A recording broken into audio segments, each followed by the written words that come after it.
Hello kids. In the last video we learned about our solar system, momentum of earth, how are day and night caused, how are season caused. In this video we are going to learn the moon, the stars and constellations, phases of the moon, etc. Okay? So let us see in video. The moon is a satellite of the earth and can be seen in the night sky from the earth. It doesn't have a light from its own but reflects the light it receives from the sun. The moon rotates on its own axis and revolves around the earth in a fixed orbit. It takes about 28 days for the moon to complete one revolution around the earth. The moon is satellite of the earth. The moon is satellite of the earth and we can see in the night sky from the earth. We can see the moon in the night sky from the earth. It does not have its own light. It receives light from the sun and it reflects. The moon rotates on its axis. The moon rotates on axis, revolves around the earth in a fixed orbit. It takes about 28 days for the moon to complete one revolution around the earth. Understood, my kids? Now next we'll see phases of the moon. As the moon revolves around the earth, we see different amounts of its illuminated or lit part, but we always see the same side of the moon. Sometimes it looks like a circle, full moon. Sometimes more than half is called the gibbous, and sometimes a thin curved silver crescent. The different shapes of the moon as seen from the earth are known as the phases of the moon. Phases of the moon. As the moon revolves around the earth, we see different amounts of its illuminated or lit part, but we always see the same side of the moon. Sometimes it looks like a circle. It is called the full moon. Sometimes more than half. It is called the gibbous, and sometimes a thin curved silver crescent. The different shapes of the moon as seen from the earth are known as the phases of the moon. Look in this picture, kids. Here given new moon, waxing crescent. This is called the waxing crescent, waxing gibbous. Full moon. It looks like a circle, that is called the full moon. Sometimes then half a circle, that is called the waning gibbous. And sometimes curved silver, that is called the waning crescent. New moon, waxing crescent, waxing gibbous, full moon, waning gibbous and waning crescent. Understood, my kids? Phases of the moon. So, when it looks like a circle, that is called a full moon. More than a half circle, it is called a gibbous. It may be waxing gibbous. It is the waning gibbous. Waxing gibbous, waning gibbous. And the curved silver moon is called the waning crescent or waxing crescent. Okay, do you know It takes 15 days for the full moon to become a new moon and vice versa. This period is called the fortnight. Moon takes 15 days to turn from full moon to days for the full moon to become a new moon. Moon takes 15 days for the full moon to new moon, and new moon to full moon means vice versa. This period is called the fortnight. Understood? Now next see stars and constellations. Stars are extremely large heavenly bodies that are made up of hot burning gases. Stars have light for their own. They do not move. There are countless stars in the universe and appears to be very small since they are very far from us. Many such stars along with their family of planets form a galaxy. Our solar system is a part of Milky Way galaxy. Our sun is also a star and is the most important source of the light for the earth. Some groups of stars form patterns in the night sky. Such group of stars are called constellations.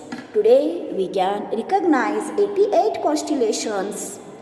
Leo means lion, Ursa means major, the great bear, Ursa minor means the little bear, Orion, hunter, and the Centaurus are the some of them. Stars. Stars are heavenly bodies, extremely large heavenly bodies. They are made up of hot burning gas. Stars are large heavenly bodies and they are made up of hot burning gases. And stars have their own light.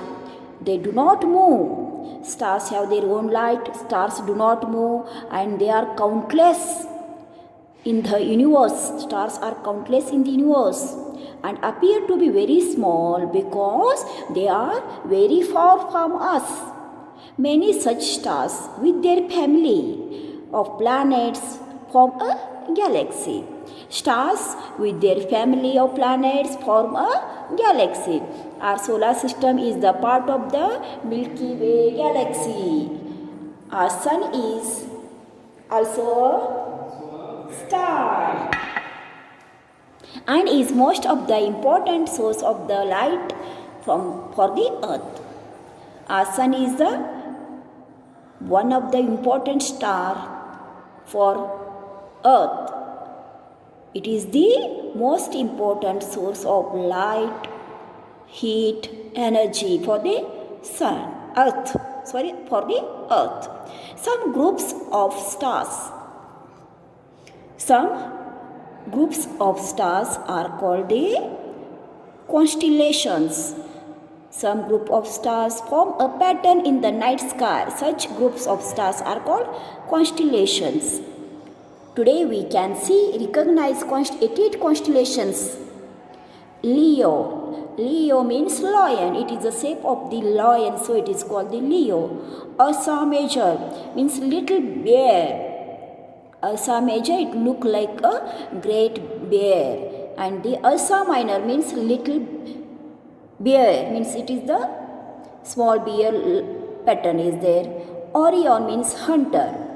Here one man looking like a man and he is in his hand bow and arrow is there. So he is called the hunter means Orion. Centaurus, these are all are the constellations. Group of stars form a pattern in the night sky. They are called the constellations. Understood, no kids? Yes. Next, turn the page. Find out information about the pole star. Find out in the next video when we solve the exercise. I will explain the pole star. Do you know what space exploration is?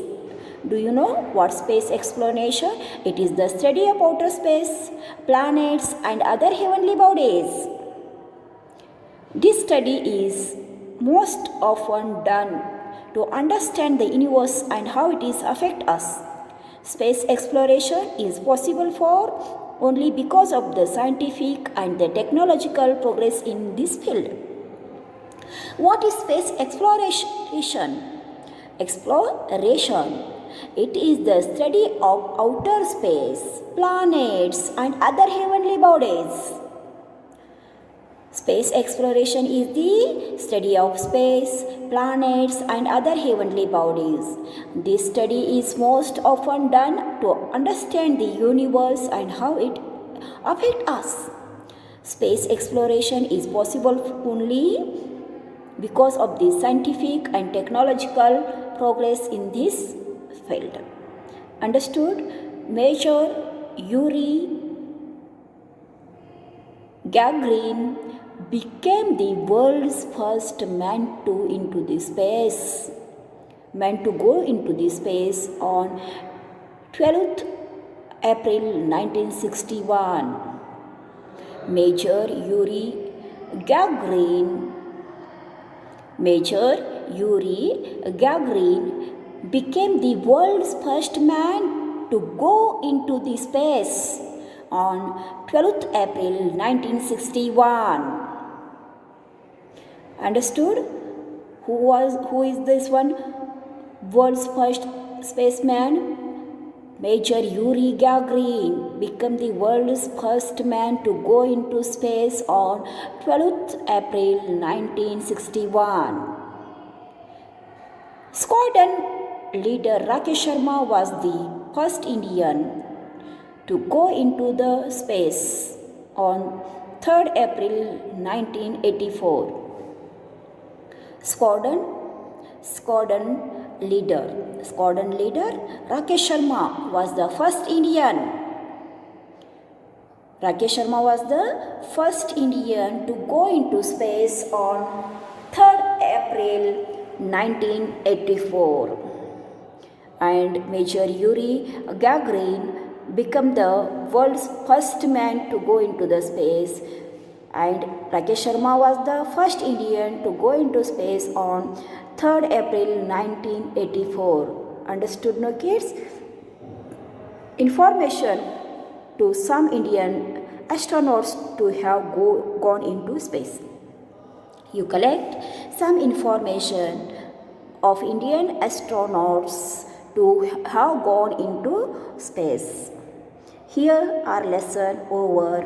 Today's your homework is you read the lesson, learn the all new words, by head that one, then copy down in your notebook. In the next video, we are going to revise the lesson and solve the exercise. Thank you for watching the video.